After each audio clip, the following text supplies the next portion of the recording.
Itong suspension ng DAS, napakalambot. Talagang ang ganda sa feeling na hindi mo mararamdaman na tumatalbog. May pagkakahawig sila ng address na Suzuki. Tapos try natin i-arangkada. Yun oh. So try natin dalawa kami ng partner ko, i-try nating i-top speed kung hanggat saan yung kaya niyang abutin. Ayan oh, kaya niya mag 80. Actually nagawa na natin ng vlog ito na yung ating DAS is nasa 90, kaya niya mag 95. So ngayon ito oh, boom.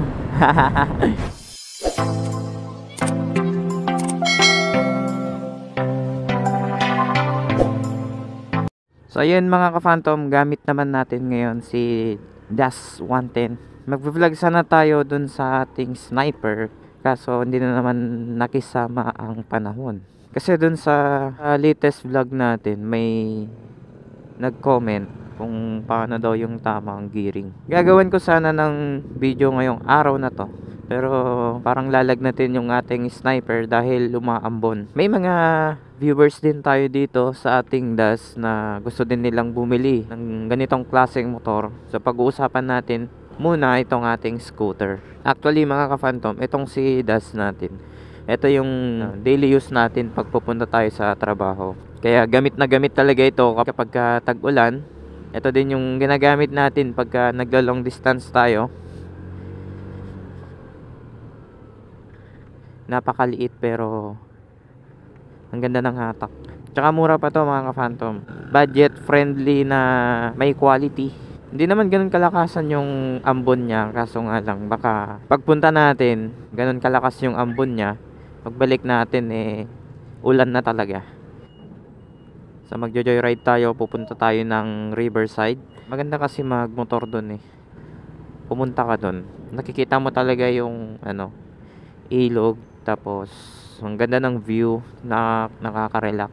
So bago tayo papasok sa ating trabaho, pupunta muna tayo doon para mag-relax.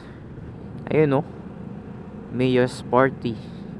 Yan na yung upgrade ng Sporty. Naging Salty. Pero ang sabi nila matakaw daw sa gas yan pero hindi pa natin sure kung totoo nga bang matakaw. Madami kasing nagtatanong kung anong brand ang TVS. Ito yung brand ng India.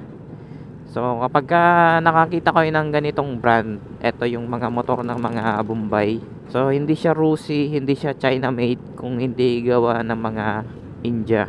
So alam natin kapag gawang India, matibay yan. Tsaka pagdating sa kanyang makina kasi, ito kasi yung nagustuhan natin sa kanya, yung talagang pagka-smooth ng kanyang engine. Kasi ito talaga, malakas talaga siya sa arangkada. Tapos kapag matataas na ahunan, malakas talaga siya. Kahit may angkas ka, kahit may mga karga ka. Gusto ko nga sanang maglagay ng dito, ng top box sa likod niya. Pero tignan natin kung may mahanap tayong bracket para sa top box. So ito yung papuntang Katagaman Nuevo. Pwede kayong dumaan dito o kapag pupunta kayo ng Riverside. So kapag dadaan kayo ng sentro, doon na kayo sa mismong tapat ng tulay, bababa.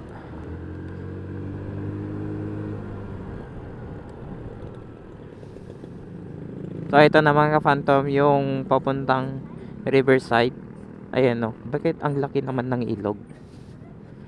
Hindi ko alam kung makikita nyo dito sa video kasi yung video natin hindi natin nakikita kung nakukuhanan niya ba.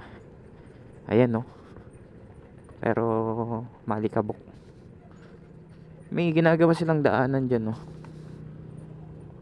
Daanan ba yan? Siguro daanan to.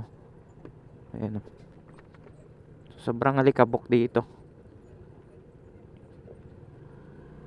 Tsaka ito mga ka-phantom, kapag ka nasa rough road ka, itong suspension ng DAS, napakalambot. Talagang ang ganda sa feeling na hindi mo mararamdaman na tumatalbog. Parang nakasakay ka lang sa kotse. Ayun may kotse sa harapan natin. Parang ganun yung feeling mo sa kanya. Kasi 'di ba may mga motor na kapag dumaan kayo sa mga ganitong rough road, matagtag. Ito kasi sobrang lambot talaga ng ano, shock niya. Tapos try natin i-arangkada. Ayun oh. So try natin ano dalawa kami ng partner ko, i-try nating i-top speed kung hanggat saan yung kaya niyang abutin. Ayan oh, kaya niya mag 80. Actually nagawa na natin ng vlog ito na yung ating dash is nasa 90, kaya niya mag 95. So ngayon ito oh, boom. malamig. So mga ka-Phantom, kaya niya talaga mag 90 to 95 pag may angkas. Pero yun nga, kapag ka malakas ka pumiga, talagang medyo malakas din siya sa konsumo ng gasolina. Kaya ang maganda, pagka gamit mo to, dapat chill ride ka lang para matipid siya. Ayun, medyo lumalakas na yung ambon. Pero may mga konting modification lang yung sinet up natin sa kanya. Kasi syempre lahat naman ng motor kapag bago mo hawakan yan, may mararamdaman kang issue. Saka maganda dito mga ka-Phantom, kahit bitawan mo yung kanyang manubela, wala siyang wobble oh. Ayan oh. Mas maganda pang ang bitawan to kaysa dun sa sniper ko. Kasi kapag yung sniper ko talagang nagwa-wobble talaga yon. So ito na, nandito na tayo sa Riverside kung saan pwede mag-jogging. 'Di ba? Ang ganda dito. Tsaka minsan 'di ba dinadaanan natin to sa vlog natin. Yan, pero ngayon babalik tayo dito. Kapag paahonan nitong motor natin, hindi ka talaga mabibitin sa kanya. Pero yun lang, siyempre hindi naman natin hinahangat yung top speed. Kasi kapag ka top speed na yung hinahanap natin dito, hindi kanya mabibigyan ng 120, 130, 140. Kasi syempre yung displacement niya is nasa 110 lang. Maganda lang talaga siya pang service. Hindi naman siya pwede for racing.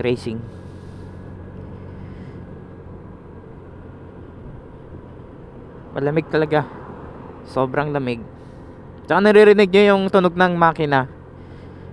Parang alam nyo yung tunog ng Aerox or NMAX. Sarap sa tenga.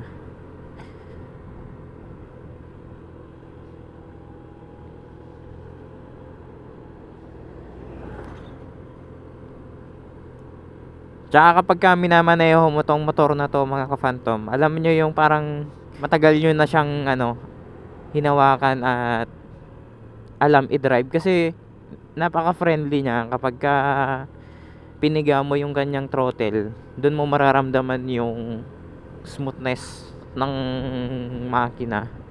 Ang ganda yung ginawa ni TBS dito. Kasi bukod dun sa kanyang features na Digitech R, ang sabi nila, ito daw yung habang tumatagal, mas mas matipid siya. Yun yung features niya. Kasi sa mga group din natin sa TBS, kadalasan yun din yung sinasabi nila, kapag tumatagal daw yung kanilang dash, ay nagiging mas matipid siya. Overlook lang natin si dash para makita nyo yung kanyang appearance. So ito ngayon si dash, makikita nyo yung kanyang itsura. So ayan yung ating dash. Tas may pagkakahawig sila ng address na Suzuki. Ganyan yung itsura niya. Di ba? Ayan.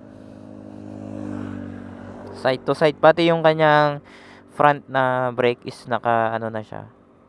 Disc brake. Then nagpalagay na rin tayo dito ng MDL. Kasi yung ilaw niya is naka halogen type pa siya. Hindi ganoon kalakas kapag nag long distance ka. Then check natin din yung kanyang compartment. So ito yung kanyang compartment. Ito, napakaliit lang oh. Ayan. Pwede kayo maglagay ng cellphone, may power bank, pwede nyo ilagay dyan. Ito naman yung kanyang tangke. Meron siyang 5.4 liters. Ay, may dumi, may buhok. Tapos dito sa kanyang upuan, napakalambot nito. Ito. Kung i-compare natin dun sa upuan ng Honda Beat, mas malambot yung upuan nito. Tsaka mas masarap siyang upuan. Kasi parang alam niyo yung upuan nito kapag ka nasa office kayo, yung ano dun, upuan ng mga boss. Ganun yung feeling ng ano, pakiramdam nyo kapag ka inupuan nyo yan. Tapos ito, meron siyang charging port. Pwede kayo maglagay ng ano dyan, power bank, magsaksak ng power bank o kaya cellphone. Pwede nyong ilagay dyan. Dito ko na rin nilagay yung switch natin kasi hindi ko mailagay dito sa kanyang ano, side mirror. So yun, yan yung ating DAS ngayon. So yun mga ka-phantom, yan yung ating vlog for today. At yan si DAS natin. Ito yung motor natin na ginagamit sa tag-ulan, daily use natin. Yan, sana tumagal tong motor na to para kapag hanggang lumaki yung channel natin, pwede natin siyang may upgrade ng mas ano, mas magandang itsura.